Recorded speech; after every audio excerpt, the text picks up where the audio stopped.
Get your gloves up like this. See? Rabid animals, sudden onset blindness, and boxing complications. What? Today we are back at it, reacting to the hilarious medical scenes from King of the Hill #4. Let's dive right in.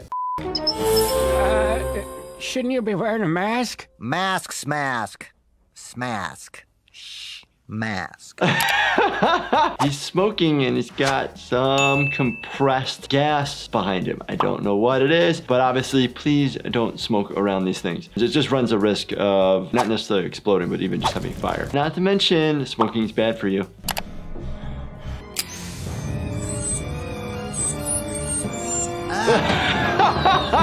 Of course. When somebody actually comes into the emergency department with a poisoning, it's very good to bring the label, the code, the symbol, something, so we can quickly look it up and then figure out what the chemical is that you've been exposed to, and then we can go from there. Good, I'm glad you're awake. Mr. Gribble, 22 years of breathing in toxins have eroded your sinuses and coated your lungs with a substance I can't quite identify. Oh, well, there you go. Unless you actually get almost like a lavage wash of the lungs using a bronch or a bronchoscope, you won't know exactly what cells are going on or what might be growing in the lungs. I don't know how they would diagnose that outside of biopsy as well. The doctor thinks you should quit exterminating. Your body can't handle any more poisons. Can too. If you don't quit, you won't live to 50. Of course, I'm rounding that number up. Sometimes we don't know exactly. We make guesses on prognosis, what the end outcome is going to be based on historical information. But the fact that he ended up in the hospital, it's now probably progressed. So saying, hey, you gotta quit this or it's gonna take your life. Well, that was a waste of time. Don't tell Nancy what he said. Oh my gosh, I do not like when patients take their own IVs out. It happens all the time. And then they just bleed everywhere. We need to hold pressure, put a bandage there. So in this case, don't pull it out. I already called her. She had to stop at home to get your real IDs. That's it. Hank, you are hereby relieved of your duties as my emergency person. Everybody should have an emergency contact. The hospital will potentially just let the individual know that you're there versus like the medical history. If somebody comes in unconscious, there are exceptions to the rule because it's a life-threatening event. Hank, is something wrong? You look very strange. Well, I guess I'll have to take your word for it. I can't see a thing. I've gone blind. Oh, good Lord. Blindy's gone now.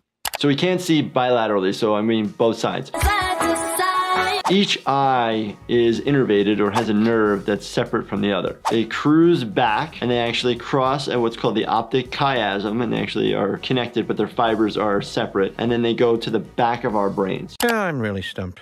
Your eyes respond to light, the retina is in place, and there's no sign of a stroke. Mr. Hill, I know I've asked you this before, but you didn't poke yourself, did you? No, I just went blind for no reason. Why is that so hard for you to understand? Complete vision loss is unique. It shouldn't be related to the brain itself. A lot of times visual losses we see relating to diabetes, sometimes infections. Typically it is monocular, just one eye that's losing vision. What kind of a doctor are you anyway? Will you do something? What are all these machines for? What about that laser right there? Use that laser on my husband right now. All right. We get this where people get frustrated. We're not telling exactly what it is. We're ruling out 8 million diagnoses and diseases. And a lot of times once something has occurred, it's very scary that you can't reverse it. Well, there is a temporary disorder called hysterical blindness. Someone can see something so horrific, like, say, a brutal murder, that sort of thing, that they actually lose their sight. Hysterical blindness is an actually very outdated term for something called conversion disorder. Basically, these disorders are neurologic disorders that our brain makes up. Son, I'm gonna show you how to fight above the belt. Fight above the belt? I mean, is he kicking people in the balls? What is he doing? Bobby, just to warn you, you're probably gonna have to take a couple of shots before you learn how to protect yourself properly. Now get your gloves up like this. See? Yes. Oh, he kicked him in the nuts. If you get kicked down there, it's gonna be extremely painful in your stomach because the testicles originated inside the abdomen, so the nerves are still from the inside, and that's why you feel it down there.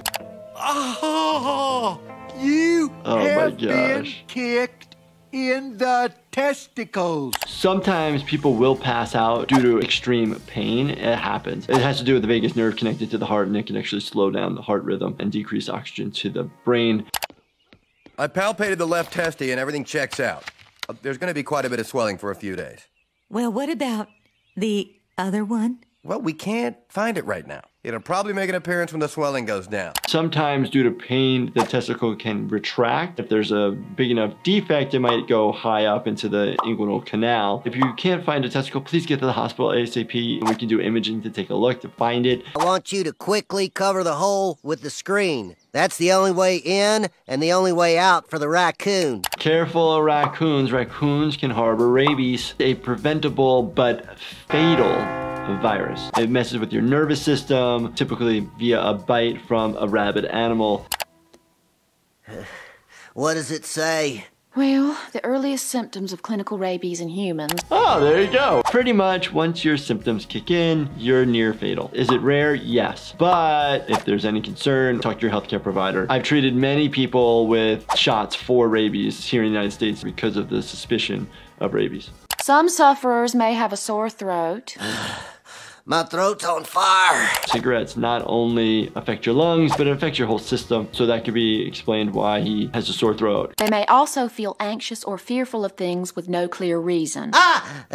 Nancy, I think I have rabies. Dale, you're gonna be fine. All we have to do is get you to a doctor so they can give you a shot. We have immunoglobulin, which is basically antibodies that we will give you, as well as a vaccine. Lots of different shots. They're in a majority of the hospitals out there, especially here in the United States. Don't mess with it. If there's any concern, worry, get it done. I'm not even sure you want to walk. Well, Cotton, of course I do. Then tell me you want to walk.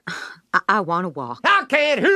I want to walk. She's in rehab. It hurts, and our bodies are trying to tell us not to do something. It depends. Are you going to cause more damage because you haven't healed yet? These are the questions that you want to find out first before pushing yourself. Crawl, damn it, crawl. Oh, that is... Oh my gosh. 1944. I crawled through a minefield to retrieve General MacArthur's corncob pipe. That's right, I'm a hero. I love that she's wearing like an all gray like sweatsuit, almost in like boot camp in the military versus just having a sweet tracksuit. I am not a coward. What are you doing, swatting flies? Oh my gosh. Sometimes people can be a little too intense when it comes to these things. If you break every bone in your body, there's a lot of inflammation, there's a lot of healing going on, there's a lot of pain. Sometimes you need a little bit of motivation, but you also need time to heal in the right manner. So if you're really not ready, you're not ready. These clips were really good. Who doesn't love King of the Hill? I like King of the Hill, and I love reacting to the medical components of it. So if you guys enjoyed this, please check out this playlist right here. And as always, make sure you subscribe, turn the bell notifications on, and hit that like button for me. Thank you so much for watching, and stay healthy, my friends.